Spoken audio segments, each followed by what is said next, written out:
Namasté. Et je vous souhaite la bienvenue aujourd'hui dans votre capsule de philosophie. Donc aujourd'hui, on parle de philosophie. C'est lundi philosophie. Et on a déjà vu ensemble ce joli livre avec les Yoga Sutras, la version avec Jean Bouchard d'Orval. Et ce qu'on avait vu, c'était le 1.33, en fait, une partie du 1.33 qui disait de cultiver l'indifférence à l'égard du vice ou encore à l'égard des personnes méchantes. Donc ça, c'est une petite partie sur les 4 et je pense que ça va être extrêmement intéressant. J'ai pas dit que c'était facile à faire de cultiver l'indifférence face à la méchanceté, mais c'était de le faire. Puis il y a toujours une autre partie aussi où, en fait, il y a des gens qui sont opprimés par cette méchanceté. Puis là, c'est qu'est-ce que je fais avec ces gens-là? Donc, dans le même endroit, dans la même phrase, dans le même sutra, on nous dit quoi faire avec. Et en fait, ce qu'on dit, c'est de cultiver la compassion, juste ici, envers le malheureux, parce qu'il y a quelqu'un qui est victime de ça. Donc, c'est pas de sauver cette personne, mais c'est de cultiver la compassion. Et là, la fameuse question. Mais c'est quoi la compassion? Parce que le mot compassion a plusieurs définitions. Et parfois, on va penser que la compassion, c'est d'avoir pitié de la personne, de faire comme « Oh, pauvre toi! » Et que ça, c'est la compassion. Pas du tout. Ça, c'est d'avoir de la pitié pour quelqu'un. Et lorsqu'on a cette attitude envers la personne, on la rabaisse en fait et on se met à un niveau supérieur comparativement à elle. Donc, si ça, c'est pas la compassion, c'est quoi la compassion? La compassion, c'est la capacité de ressentir la douleur de l'autre. Et on veut aller dans cette direction de savoir, mais c'est quoi cette douleur? Et par la suite, être dans l'empathie. Donc, la capacité de ressentir les émotions que les autres personnes peuvent vivre. Puis, c'est de le ressentir à l'intérieur de soi et non pas de rabaisser l'autre ou encore de le diminuer. Et une fois qu'on est capable de sentir c'est quoi la douleur de l'autre, on peut l'aider, on peut l'accompagner, on peut le diriger pour qu'il puisse se responsabiliser et sortir de cette douleur qu'il est en train de vivre. C'est pas toujours facile pour la personne qui vit de la douleur. Vous le savez, vous êtes peut-être en douleur présentement. Vous avez peut-être déjà été en douleur.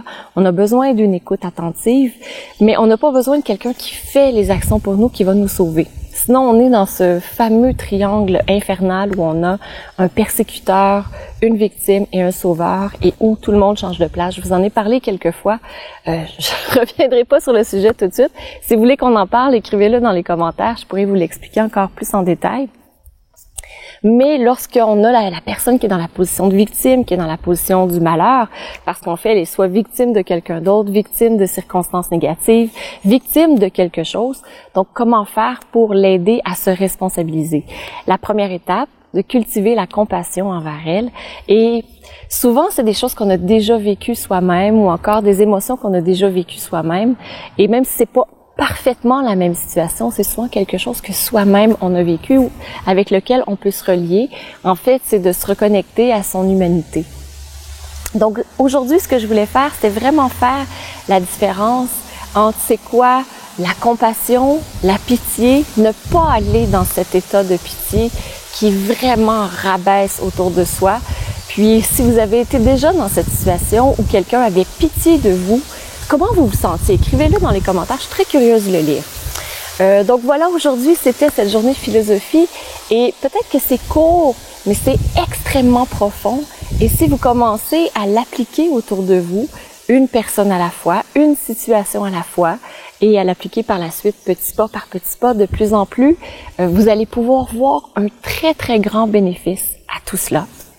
Donc, la règle d'or, petit pas par petit pas, surtout lorsqu'on est en philosophie, on travaille en profondeur sur nos schémas habituels, sur nos schémas de pensée, et là, on est en train de les transformer grâce à la philosophie. Donc, avancez tout doucement, là où vous avez besoin d'avancer. Et respectez-vous à l'endroit où vous êtes. Donc, si vous aimez ces capsules que je fais à tous les jours, je vous invite à cliquer j'aime. Si vous n'êtes pas abonné à la chaîne, eh bien, abonnez-vous à la chaîne. Vous avez juste à cliquer sur la cloche et par la suite, vous cliquez sur s'abonner et ensuite sur la petite cloche. Donc, il y a 2 étapes à faire pour pouvoir recevoir les vidéos. Et le samedi, on a toujours nos cours de yoga complets gratuit que vous pouvez suivre. Et le lundi, c'est toujours notre journée philosophie. Et à travers tout ça, à l'occasion, je rajoute des yoga anatomie. Vous apprenez pourquoi faire certains mouvements et pas d'autres. Et aussi, qu'est-ce qu'on a d'autre? Je réponds à toutes vos questions. En fait, je réponds à énormément de questions que vous posez au fil des capsules, au fil du temps. Ça me fait vraiment un énorme plaisir de vous accompagner sur la voie de la santé, de la sérénité et aussi de l'amour grâce au yoga. Je vous souhaite une magnifique journée. Je vous embrasse.